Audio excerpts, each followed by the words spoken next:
Oi, meu nome é Lívia, eu sou astróloga e nesse vídeo eu vou falar sobre a sombra de cada signo.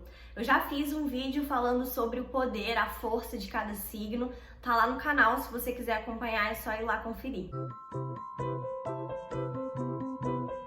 Não esquece de deixar o seu like no vídeo para eu saber que você gostou desse tema. E eu gosto de introduzir esse assunto de luz e sombra dos signos, lembrando que a gente tem os 12 signos do zodíaco influenciando a nossa vida, tá? No seu mapa astral você consegue saber em qual área da sua vida que essas características, essas luzes e sombras podem estar te influenciando. Então, começando com Áries, que é o primeiro signo do zodíaco, a gente tem aqui um signo, um arquétipo do ego, do eu. Então, a energia que motiva o signo de Áries é a energia do eu. Por isso, a sombra do arquétipo de Áries é o eu primeiro, é o egocentrismo, é a vontade de colocar o eu acima do outro. Então, a sombra do signo de Áries é aquela superposição do eu acima do outro, da dominação do eu em relação ao outro. Sobre Touro, a gente tem aqui uma sombra muito relacionada à qualidade desse signo. Então, a qualidade do signo de Touro é fixa. Então, a sombra relacionada a esse arquétipo vai ser uma sombra que impede ele de se adaptar, de mudar, de olhar por perspectivas diferentes. Então, por isso que as pessoas falam que o signo de Touro ele tende a ser muito teimoso. Na verdade, essa é a sombra do signo de Touro agindo sobre ele. Então, tudo aquilo que faz ele ficar muito fixo, muito apegado, muito estável, uma busca pela estabilidade que pode acabar fazendo mal para ele, é o que vai revelar a sombra desse arquétipo. Sobre Gêmeos, a gente tem uma sombra que está ligada também à qualidade do signo de Gêmeos, que é uma qualidade mutável. Então, Gêmeos, quando ele está agindo na sombra, ele fica sem foco. Ele muda demais e não consegue ter foco, não consegue ter persistência. Uma sombra muito comum também do signo de Gêmeos é a ingratidão. É querer olhar para as coisas de uma forma muito efêmera e não olhar para aquilo que permanece.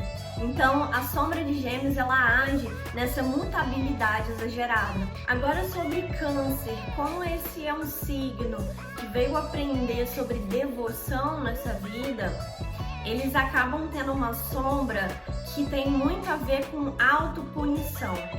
É uma sombra que tem a ver com a necessidade de manipular o outro por não se sentir suficiente.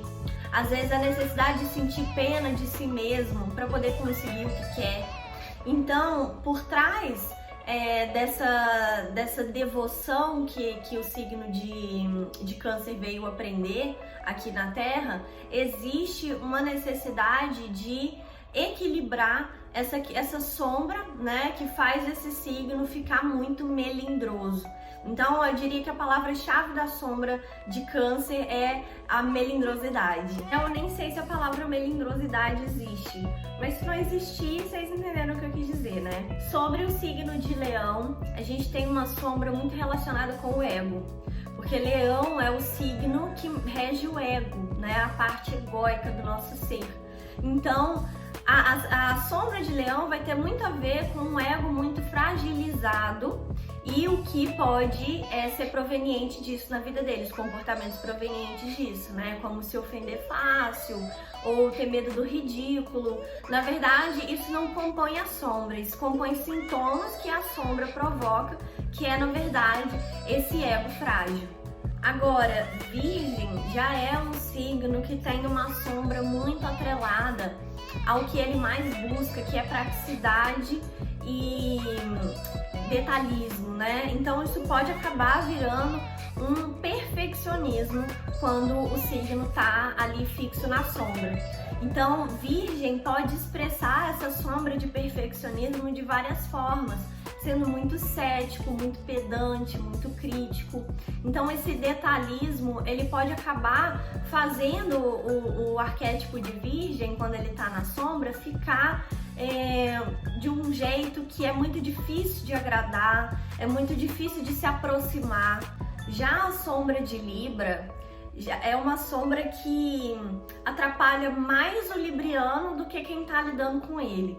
Porque Libra é um signo que quando tá na sombra pode ficar muito apático, acaba ficando muito autoindulgente, faz qualquer coisa para manter a paz, inclusive se anular. Então é um signo que busca a harmonia como a sua força, mas como sombra, ele pode buscar essa harmonia a qualquer preço e acabar se prejudicando. Então, essa tendência a ficar muito apático, a ficar muito desaparecido ali no meio para não causar conflito, né? Ser muito autoindulgente, fazer muitas concessões. Sobre Escorpião, a gente tem um signo de muita intensidade.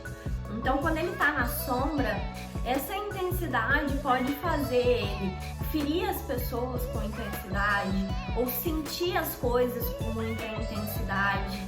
Então, isso pode acabar fazendo ele ficar muito temperamental, muito provocativo ou até possessivo, quando essa intensidade está atrelada aí aos sentimentos relacionados ao outro. Sagitário já é um signo que tem uma sombra também mais atrelada à qualidade dele, que é uma qualidade mutável, né? Então, a sombra de Sagitário é uma sombra de muita inquietude. Então essa inquietude, ela faz ele ficar procrastinador, ela ela compromete muito as atitudes assertivas, fazendo ele ficar muito impulsivo. Então essa impulsividade, ela pode se manifestar com decisões mal calculadas, ou uma tagarelice, falar sem pensar, fazer coisas sem pensar. Então, essa questão da inquietude é a raiz da sombra do signo de Sagitário, que produz outros comportamentos que podem acabar expressando essa sombra de outras formas. Agora, Capricórnio é um arquétipo que busca a ambição. Então, essa busca pela ambição, ela pode acabar revelando a sombra do signo, que é exatamente usar os artifícios que ele tem ao redor dele, ao favor dele. Então acabar ficando uma pessoa dominadora, muito teimosa, só faz o que quer. Então é aquela busca pelas ambições a qualquer preço. E isso pode fazer ele ficar muito inibido. Isso faz, quando o Capricórnio está na sombra, ele fica muito limitado, muito inibido. Ele não consegue expressar a autenticidade dele porque ele está muito fechado ali no que ele decidiu para ele, no que ele decidiu que seria a ambição que ele vai perseguir.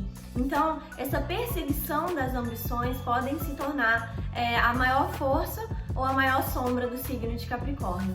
Aquário é um signo que tem uma sombra muito relacionada à casa que ele rege, que é a casa 11, né, o contato social. A casa 11, ela fala sobre esse contato social com pouca intimidade. Então, o signo de Aquário, a sombra do signo de Aquário está muito atrelada a essa dificuldade de se conectar com o outro, de criar intimidade com as pessoas. Então, o signo de Aquário, ele tem muito aí uma timidez, tá relacionada a essa sombra também. Ele pode acabar ficando muito rebelde também, não aceitando o outro da maneira que ele é. Então, isso demonstra também uma jornada que o signo de Aquário veio trilhar aqui na Terra, que é uma jornada de criar intimidade consigo mesmo. Então, ele vai desenvolvendo essa sombra através do contato com o outro. Por último, Peixes já é o signo que traz aí um aprendizado do sentir aqui nessa vida. Então, é um signo que veio aprender a se conectar com as suas emoções, se conectar com aquilo que ele acredita. Então, por isso que a sombra do signo de Peixes está muito ligada com uma inibição emocional, uma dificuldade da gestão das emoções. Então a sombra desse signo, ela tá sempre ali dificultando ele de gestar aquilo que ele sente, de identificar o que ele sente, tomar uma decisão consciente sobre aquilo que ele tá sentindo. Então esse é um dos maiores desafios aí do arquétipo de Peixes e é o que as pessoas que têm esse signo predominante no mapa vieram desenvolver nessa vida.